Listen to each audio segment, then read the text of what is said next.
Ողջույն։ Անի կենտրոնի Ժիրայր Սարգսյան գրադարան ստուդիայում զրույցների այս շարքը ձայնագրում ենք Ալիք մեդիայի հետ համագործակցաբար։ Մեզ աջակցում է Հակոբ Հովակիմյան հիշատակի նախաձեռնությունը, զրուցակիցս Վահրամ Աթանեսյանն է, Լեռնային Ղարաբաղի եւ Հայաստանի առաջին գումարման Գերագույն խորհրդի падգամավոր։ Պարոն Աթանեսյան, դուք մի քանի անգամ Facebook-յան գրառումներով, հարցազրույցներով անդրադարձել եք Սերժ Սարգսյանի հետ մեկ կամ մի քանի հանդիպումներին, որտեղ Սերժ Սարգսյանն ներկայացրել է իրավիճակի լրջությունը, դժվարությունը։ Կարող եք հիշել, քանի անգամ եք հանդիպել եւ Սերժ Սարգսյանը ինչ է ասել այդ փակ հանդիպումների ընթացքում, լինի դա Երևանում, թե կամ Ստեփանակերտում։ Ու նախ ասեմ, որ ես Ստեփանակերտում Սերժ Սարգսյանին չեմ հանդիպել։ Այսինքն, երբ որ ինքը 16 քառորիայից հետո եկավ եւ ասում էր, որ պետք է Ոչ, ես այդ հանդիպան չեմ եղել։ Հա, դուք չեք եղել։ Ինչ չեն հրավիրել, ես չեմ մասնակցել։ Ինչ վերաբերում է Երևանի հանդիպմանը, ապա դա բավական հետաքրքիր պատմություն է, որովհետեւ իր բանը ունի, նախասկիզբը ունի։ Դա որ թիվներ։ Դա 2014 թվականն էր։ 14 թվական։ 14 թվականը նոյեմբերի 1-ին 14 թվականի նոյեմբերի 1-ին ես հանձնարարություն եմ ստանում ազգային ժողովի նախագահ Աշոտ Ղուլյանից, որ պետք է Արաքսավանում, Արաքսեափին դիմավորեմ Հայաստանի ազգային ժողովի արտաքին հարաբերությունների հանձնաժողովի պատվիրակությանը։ Բայց ինչու այնտեղ։ Ասեմ, Արտակ Զաքարյանն էր հանձնաժողովի նախագահը, դա այն շրջաններ, երբ ժառանգություն խմբակցությունը Զարուհի Փոստանջյանի միջոցով օրենքի նախագիծ էր ներկայացրել, որ Հայաստան պետք է ճանաչի Լեռնային Ղարաբաղի անկախությունը։ Հիմա Հայաստանի արտաքին հարաբերությունների հանձնաժողովը ԱԺ պետք է մասնագիտական եզրակացություն տար։ Այս մասնագիտական եզրակացությունը իբր ձևակերպելու համար երկու երկրների, ես կարծում եմ նախագահների մակարդակով պայմանավորվել, որ համատեղ նիստ պետք է գումարվի Ստեփանակերտում։ Եվ Արտակ Զաքարյանը հանձնաժողովի կազմով Լեռնային Ղարաբաղ է գալիս ոչ թե Լաչին, Շուշի, Ստեփանակերտ երթուղով, այլ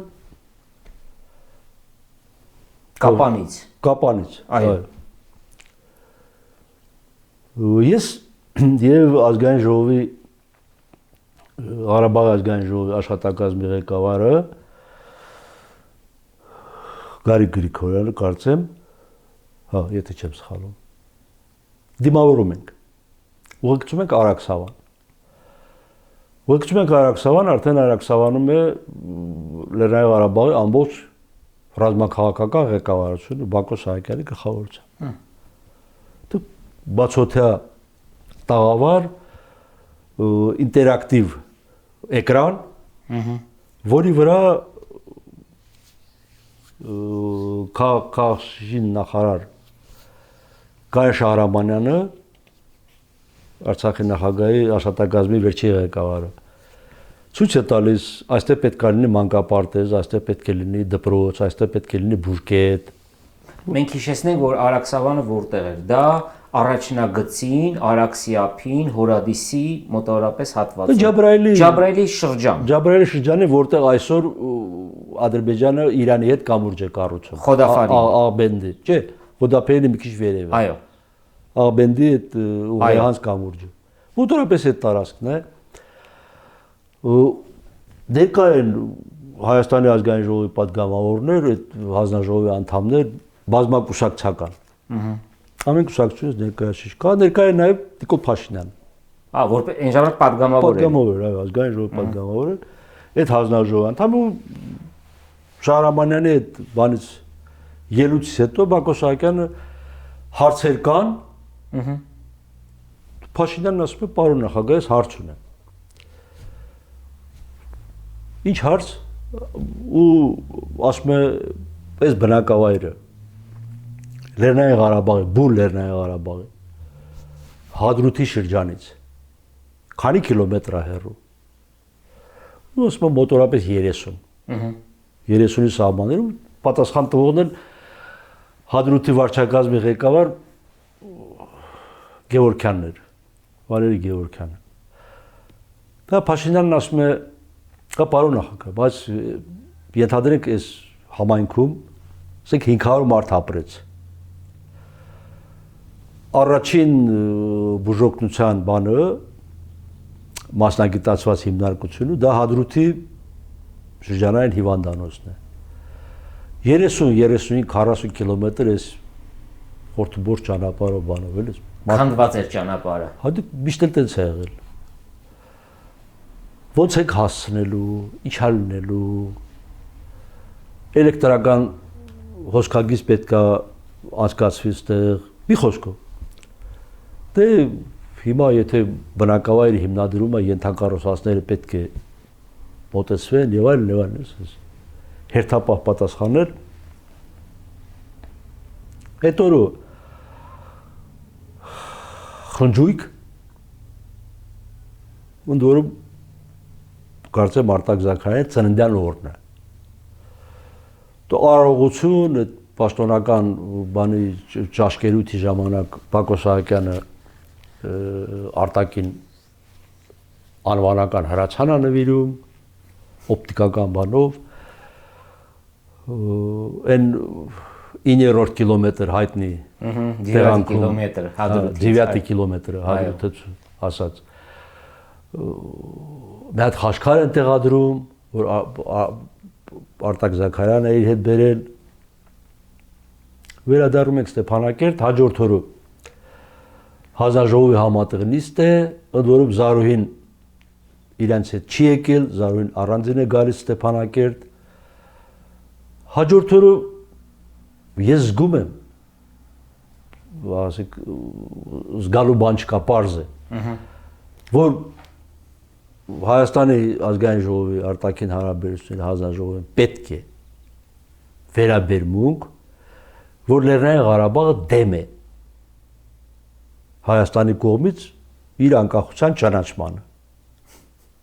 կազուս ուղղակի կազուս որ լավ ասում եմ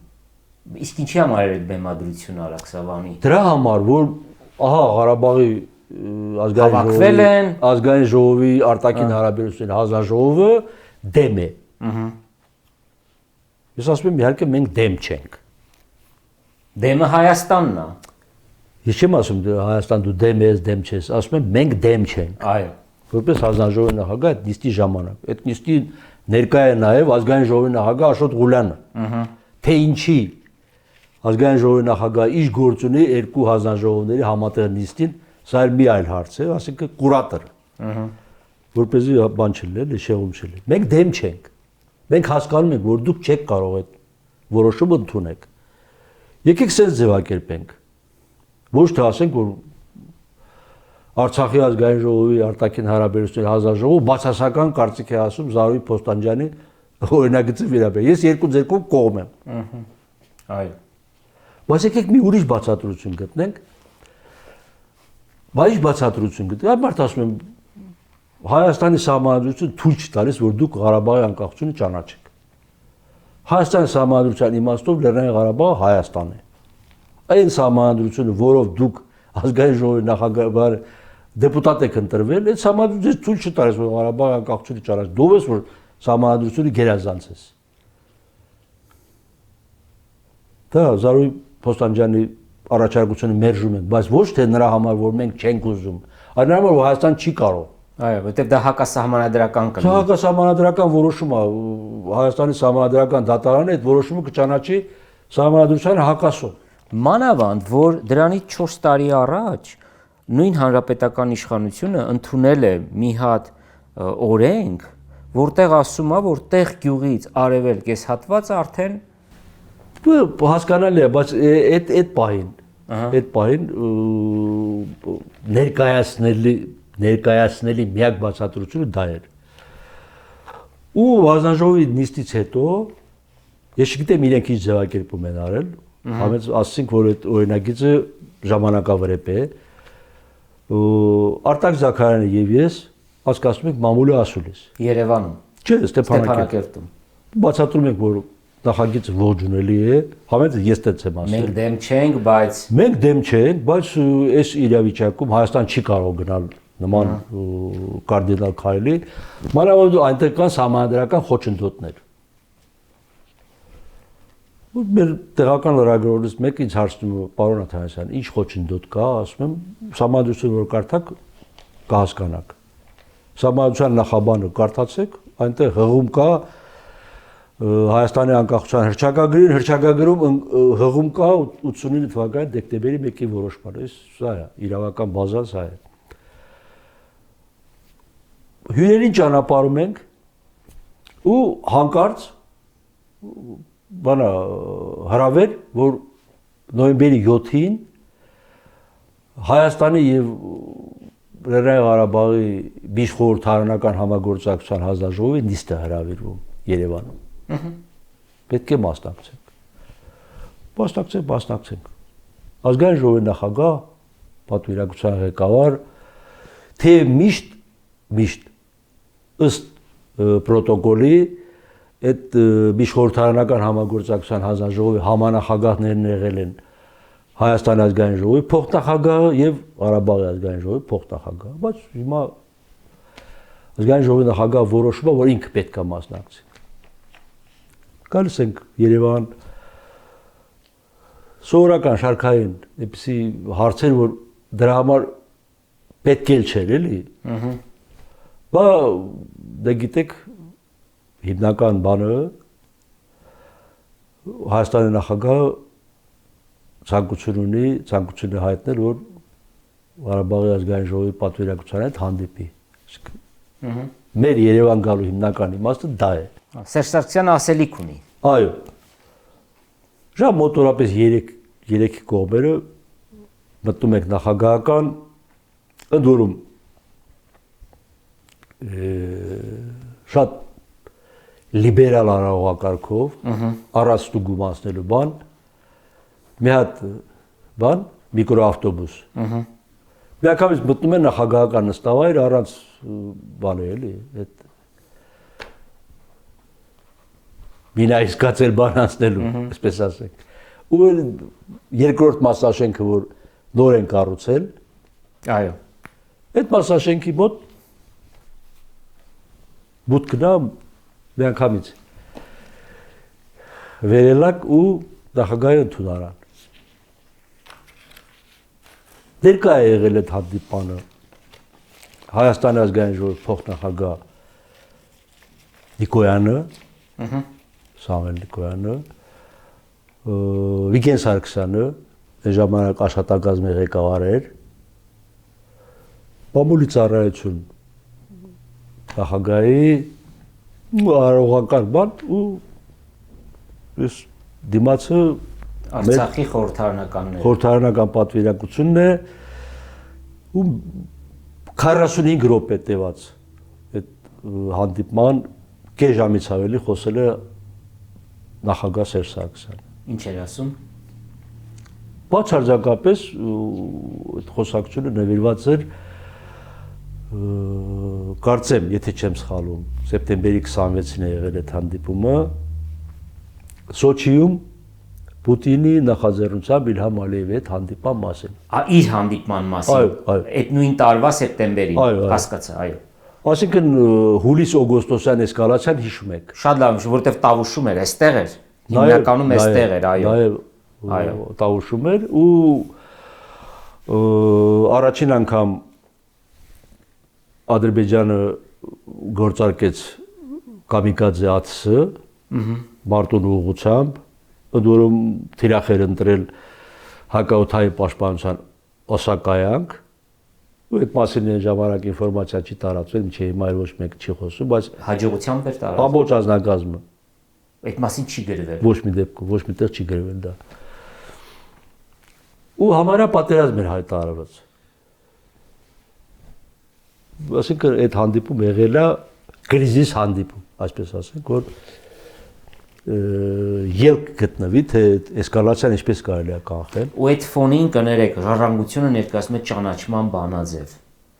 Հայաստանի կողմից։ Այո, ֆոլուսա է։ շատ հանգամանորեն, շատ անկեղծորեն ներկայացրեց, որ քննարկումների իմաստը եղել է նա, որ Հայաստանը պետք է առանց նախապայմանների 5 շրջանները վերադարձնի Ադրբեջանին, որից հետո ինչ-որ ժամանակ պետք է անցկացվի Ղարաբաղի կարգավիճակի հարցով հանրաքվե։ Որ չի անցկացվի երբեք։ Որը ոչ միայն չի անցկացվի, որը Իլհամ Ալիևը մերժել է։ Սերժ Սարգսյանը հենց այդպես էլ ասեց։ Սերժ Սարգսյանը իհարկե բացարձակ չասեց, որ Իլհամ Ալիևը մերժել է, բայց ներկայացրեց այնպես, որ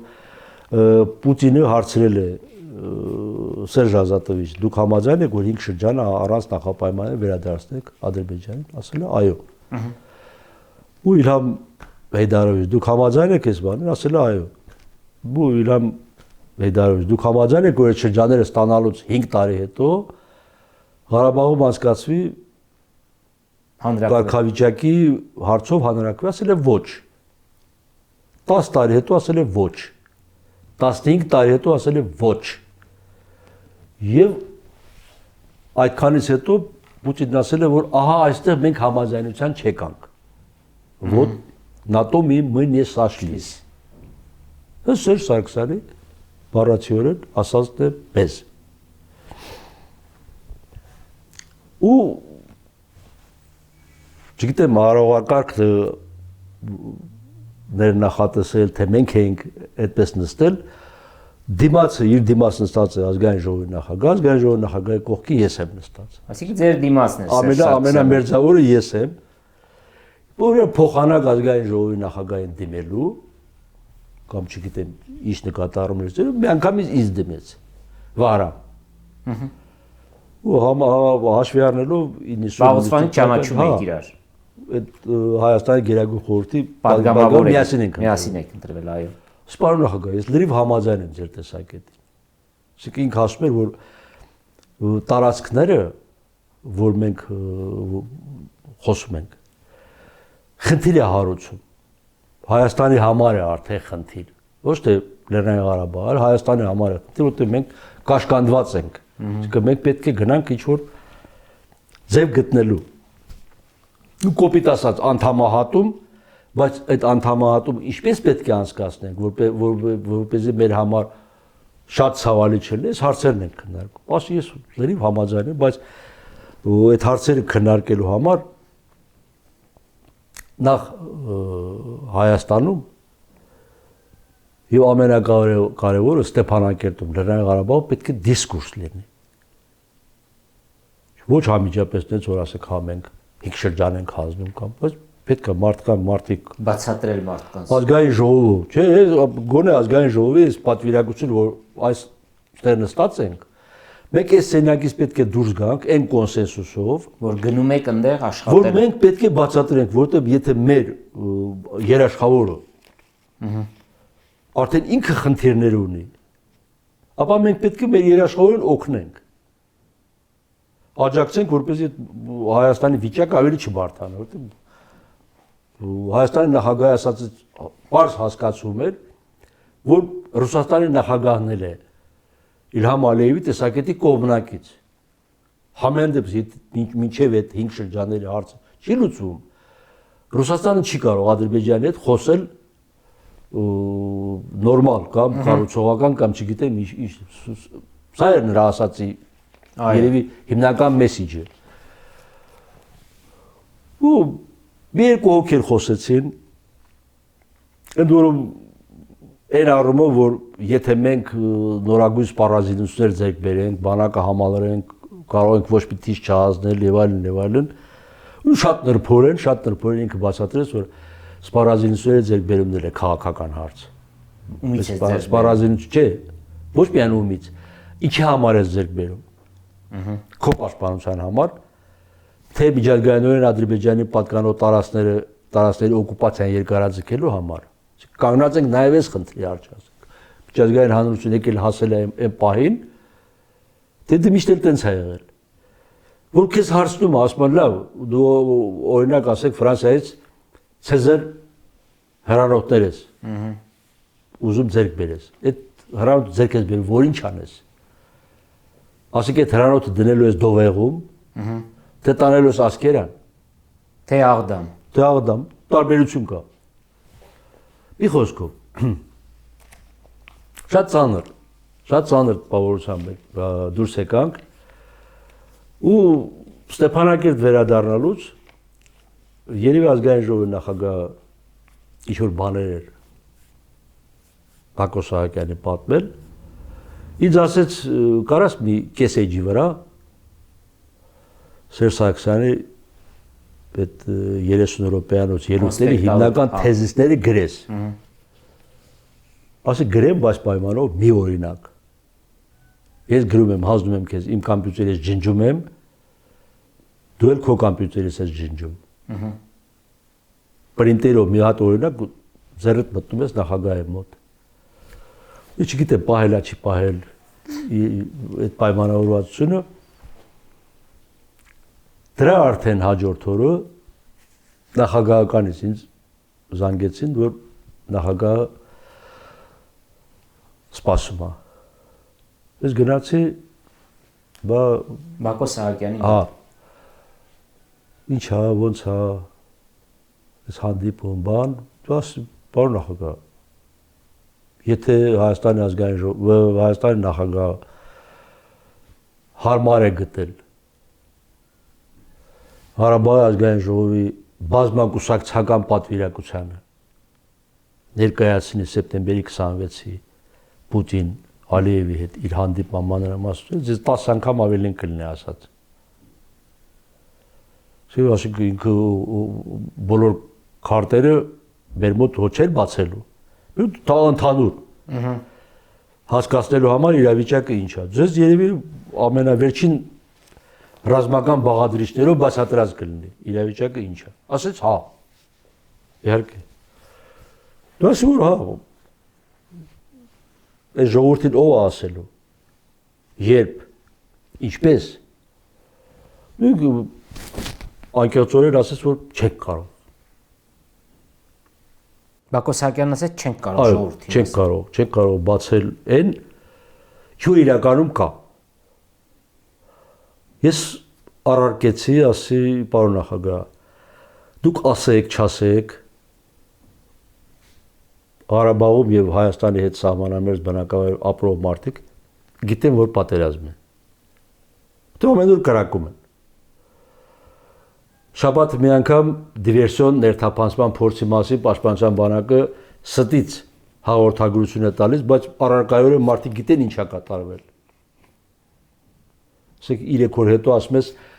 զենքի հետ անզգույշ վարվելու, չգիտեմ ինչով, պաշտպանության բանակը զոհ ունի։ Բայց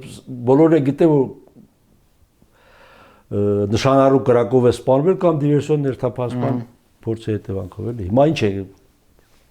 այդ Ռաֆայել Պատկանյանի բանաստեղծության նման ասած հիմի էլ լռենք։ Թե մարդկանց ասենք, որ իրավիճակը գնում է դեպի պատերազմ։ Ասես չեք կարող։ Ես ասի հիմա նոյեմբեր ամիսն է, դեկտեմբեր հունվարին ազգային ժողովը գնում է արձակուրդ,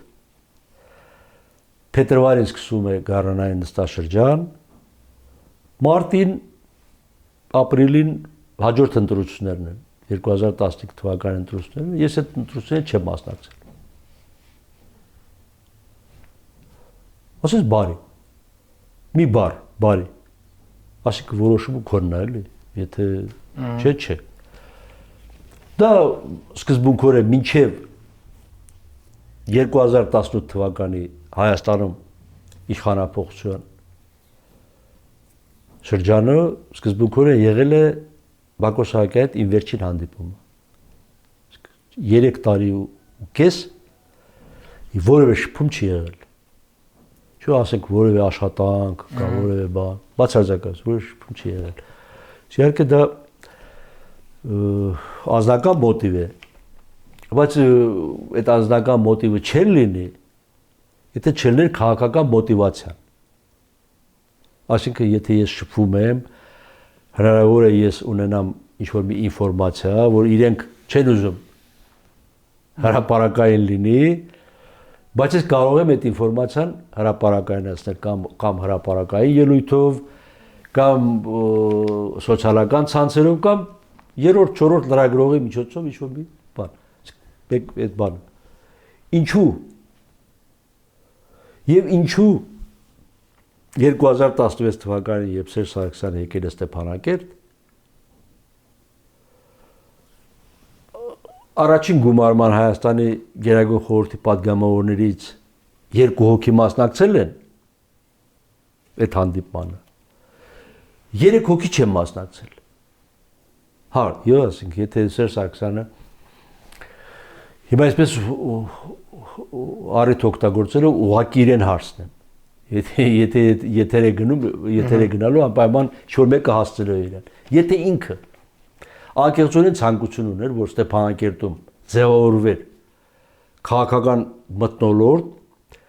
որ կպաշտպաներ իր մոտեցումը, որ ասել է, եթե տարածքային զիջումների չգնանք, կարս-կարսի փոխարեն Ստեփանակերտ ենք եկել։ Ինչու չեն հրավիրվել մարդիկ, որոնք կասեին այդ մասին։ Որոնք կասեին պարոն նախագահ, ճիշտ եք ասում։ Եվ ով պարոն նախագահին կառարկեր Ստեփանակերտից։ Հենց Ստեփանակերտի ներսում մարդիկ կասեին այդ տղա։ Այս մարդը Ղարաբաղյան շարժման ակունքներում կանգնած ազնվորություն է։ Լեռնային Ղարաբաղի ինքնապաշտպանության ուժերի կոմիտեի առաջին նախագահն է։ Պատերազմ անցկացրած, պատերազմ վարած, Ադրբեջանի հետ հրադադար ստորագրած Հայաստանի Հանրապետության պաշտպանության նախարարն է եղել։ Հայաստանի Հանրապետության նախագահն է, որ ուղղակի կապ ունի Ռուսաստանի, Միացյալ Նահանգների, Ֆրանսիայի, ՆԱՏՕ-ի, Եվրամիության, ԱՊՀ-ի եւ այլ կառույցների հետ։ Եթե այս մարդու անալիզը, որը հենված է փաստական ամուր հիմքերի վրա, բերում է նրան, որ մենք պետք է գնանք այս հարցի կարգավորման, դու ինչ ռեսուրսով ես Հայաստանի Հանրապետության նախագահին դիմադրում։ Հիմա ես կասկածում եմ, դա եղել է ֆարս, այսինքն ինքը փորձել է Ստեփանակերտին պարտադրի մի բան եւ Ստեփանակերտը դիմադրել է, ապա ինչու իր մյուս բոլոր որոշումները Ստեփանակերտը լռելյան կատարել է։ Այստեղ դադարտանք, շնորհակալություն, զրույցների այս շարքը կշարունակենք, հետևեք մեզ, զրուցակիցս Վահրամ Աթանեսյանն էր։